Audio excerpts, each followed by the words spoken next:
Well, the MMA fighting here with Israel Adesanya, we were just talking about it. 1 year ago, you were fighting Brad Tavares in this exact building. 12 months later, you're now walking, well, we're calling it the red carpet for the Hall of Fame.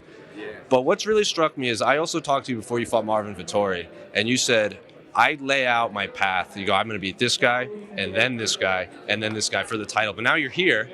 Are you still laying out a path after Robert Whittaker? Definitely. I want the winner of Romero versus the Juice Monkey. What's his name? Costa. I want the winner of that, and I'll leave the rest. A magician never reveals all his secrets. Yeah. And you are fighting Robert Whittaker in October. Dana says he can't say where it is. Do you know where it's going to be? I want it to be Melbourne. I want it to be Sydney. I want it to be Sydney because that's where he's from. I want him to sleep in his own bed. I want him to not have to go to a hotel, to have his friends and family around, and I want to take what's mine away from him. Where does this animosity come from? It's not animosity. It's just fighting. We're going to fight, you know? And the guy, he backtracks a lot. Like, he'll say something in real life and, oh, I'm sorry if I hurt your feelings. I'm like, don't try and play the nice guy now. You just keep talking shit online. And it's like, well, keep that same energy in person. And yeah, I mean, it's not anymore. I don't hate the guy. I'm sure he's a nice guy to those who love him and whatnot, but it's just, we're going to fight. That's not mince words. We're going to fucking fight. Yeah. What did you make of when you brought up his Instagram post? He said, I'm sorry. What did you make of that? I'm like, don't be sorry. Do better. Sure. You know what I mean? You just got shit memes, hard memes. Just do better. I know he doesn't post on his Instagram.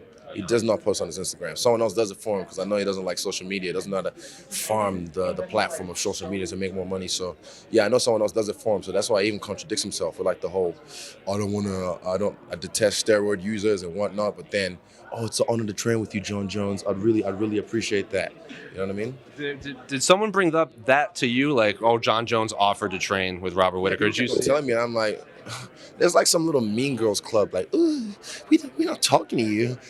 Yeah, fuck that guy. I'm like, fuck. Oh, he needs John. He needs fucking God, whoever he needs to bring to help him beat me. All I said is, I got my team that got me here, and those are the people I'm going to use to beat him as well. Now, your division, when Michael Bisping became champion, he took a lot of time off, and then he eventually retired. He lost to George, and then George vacated the belt, and there was an interim title, and then there's a lot of injuries. That Robert won the interim title. Then how did he become the undisputed champion? George retired, and then they elevated. He never ever beat anyone to become the undisputed champion. So now this is his chance. This is his chance to try and become the undisputed champion. But also, guess what? It's my chance to become the unified undisputed champion as well. So he's not the champ. Like I say, he won the interim belt, and that's still an old fucking vintage interim belt. I got the new flex. I'm on the new, and my belt doesn't say interim. I tell you that right now. Well, your division, I was going to say, has been the champion's not been the most active. You've been the opposite. You fought how many times in 12 months? Now everyone's trying to follow suit. Everyone's like, oh, I want to try and be an active champion. I'm like, yeah, why? I wonder why. Because before that, champions were all fighting like maybe once a year. Now I come through and I show you guys, hey, this is how it's done. And now everyone wants to try and be an active fighter. I'm like, all right, you do you, boo-boo. You do you. And before your fight with Anderson, you've obviously said you were a big fan of him. You've watched him throughout his career. I'm sure as a fan growing up, you had you had your own maybe thoughts of maybe this is what it would be like to be at the top of the UFC. Now that you're here, has anything that's happened to you been like, well, I wasn't expecting this, or maybe this wasn't what I envisioned?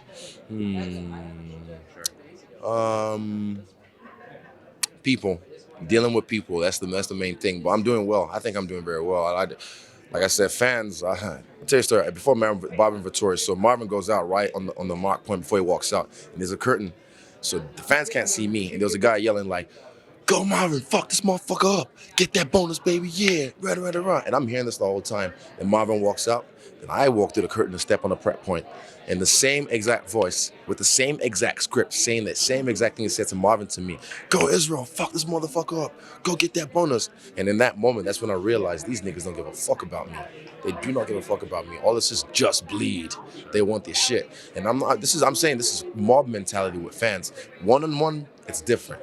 You know what I mean? And I'll save these stories for later, but that was the moment I realized, like, this is what it's like. They're fickle. They go wishy-washy. And I've seen it happen to many people in this game as well. Even with Jon Jones, it's like, yay, boo. With DC, yay, boo. Everyone, Conor, Khabib. So, yeah, like I said, all I care about is me and the people that got me here. We were told one question. I personally have to ask you this. You do have a Calvin and Hobbes tattoo on your shoulder?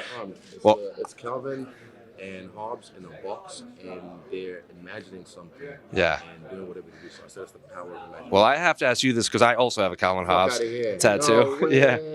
Yeah, it's similar to that. Oh, Yeah. Find it. Wait, I'll show you my one. Wait. That's cool. Yeah, that was a book I read in the library for a long time. Well, that was going to be my next question. Like, Really? why Yeah. are you such a big Calvin? Like, why is Calvin Hobbes the best?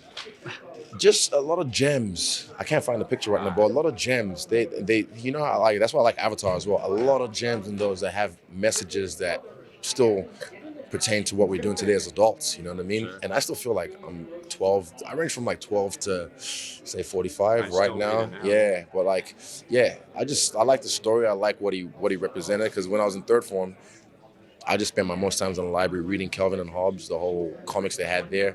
I read all the Asterix and Obelix comics, and I read all the Tintin comics, a lot of the dog books, some of the cat books, just so I didn't get bullied. We also have Naruto on your stomach, right? Yeah, so I mixed it. I also have a Bebop tattoo. No on way. my It's arm. Cowboy Bebop. Yeah, Okay, and then we got the yeah. Fuck off. That's the They're gonna make a spaceship. live-action movie. Yeah, it's gonna be a Netflix series. I got offered that. I remember. Really? Yeah, I don't know. Did I get offered that? Did I say that too soon? Did I? What? Shit. You heard nothing. I'm out. Smoke bomb. Well, appreciate you, Israel.